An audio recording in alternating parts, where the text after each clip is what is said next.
Sony's A6000 series has long stood as one of the most important product families in the company's history, shaping the APS-C mirrorless market for over a decade. What made these cameras so popular was their ability to strike a balance between compact size, strong image quality, fast autofocus, and an approachable price point. For many photographers and creators, the A6000 line represented the ideal entry into mirrorless systems, offering professional-level results without the cost or bulk of full-frame cameras. In recent years, however, Sony has expanded its lineup with models like the ZV-E10 and the higher-end A6700, both of which borrowed heavily from the innovations of the A6000 line. This shift, while beneficial to creators looking for specialized tools, left a noticeable gap between the budget-friendly A6100 and the more advanced A6700. It is this very gap that the rumored Sony A6200 is expected to fill, creating a logical and much-needed middle ground in Sony's APS-C lineup.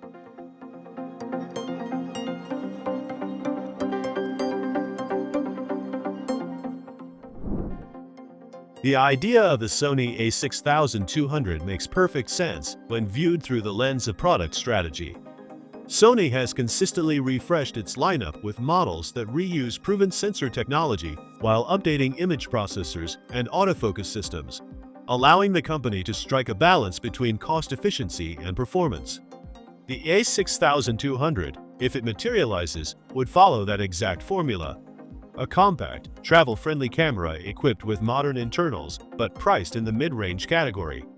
This would appeal directly to hobbyists, vloggers, and photographers who want the quality of a newer generation without the expense of enthusiast-tier models. One of the strongest rumors surrounding the Sony A6200 is its use of a 26-megapixel APS-C sensor, the same imager found in the Sony A6700 and several recent ZV series cameras.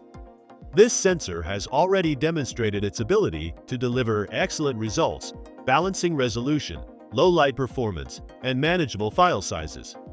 At 26 megapixels, it provides ample room for cropping in post-processing, making it appealing for wildlife and street photographers who may not always have the luxury of perfectly framing a shot.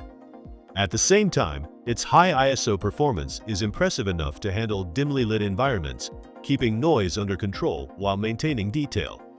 If Sony brings this sensor into the A6200, the result would be a camera that feels modern and capable, well beyond the older A6100 generation, but without the premium cost of the A6700. Of course, a sensor is only part of the story. Processing power and autofocus performance have become defining factors in Sony's APS-C cameras, and the A6200 is rumored to inherit advancements from its higher-end siblings.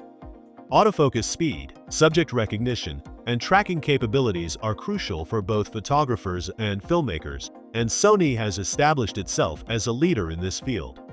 With recent strides in AI-driven subject detection, cameras like the A1 and A9 III have set a high standard, and it's expected that the A6200 will carry a lighter but still powerful version of these technologies. Real-time tracking for eyes, faces, and moving subjects would make the A6200 far more attractive than its predecessors, particularly for vloggers, documentary shooters, and wedding photographers who often need dependable autofocus without the help of a dedicated focus puller. Video performance is another area where expectations are high. The A6000 series has always catered to a mix of photographers and videographers, and the modern content creation landscape demands robust video features even at mid-range price points.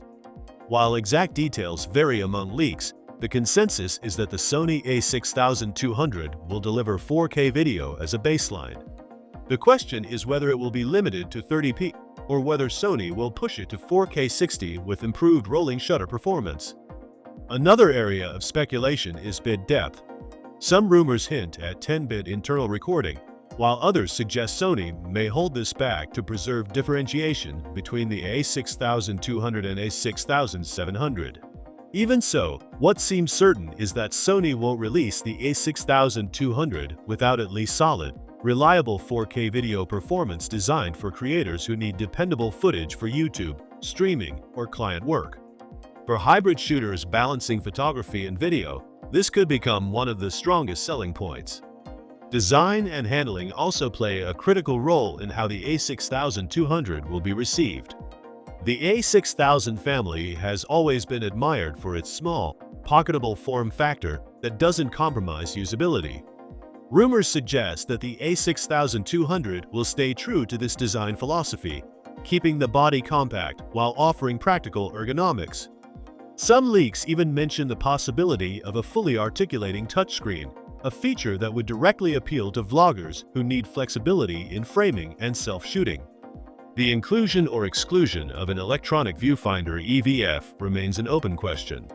Some sources suggest Sony might drop the EVF to reduce costs and size, targeting video creators who rely more on the rear LCD, while others expect at least a modest EVF to remain, catering to photographers who prefer traditional framing.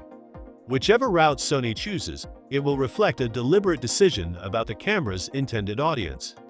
Price and positioning may be the most critical factors in the A6200's success.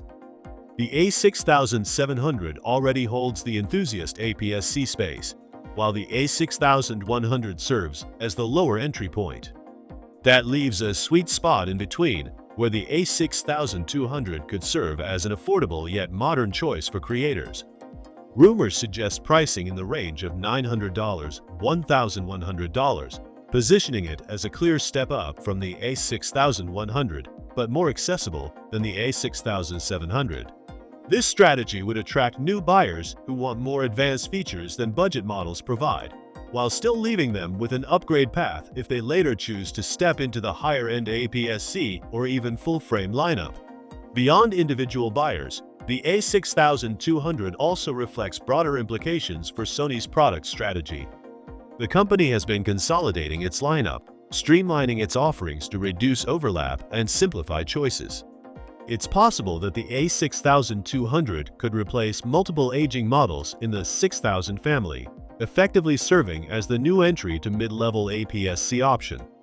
Alternatively, Sony could position the A6200 as a bridge between its ZV series creator-focused cameras and the more advanced A6700, giving buyers flexibility to choose a product tailored to their needs.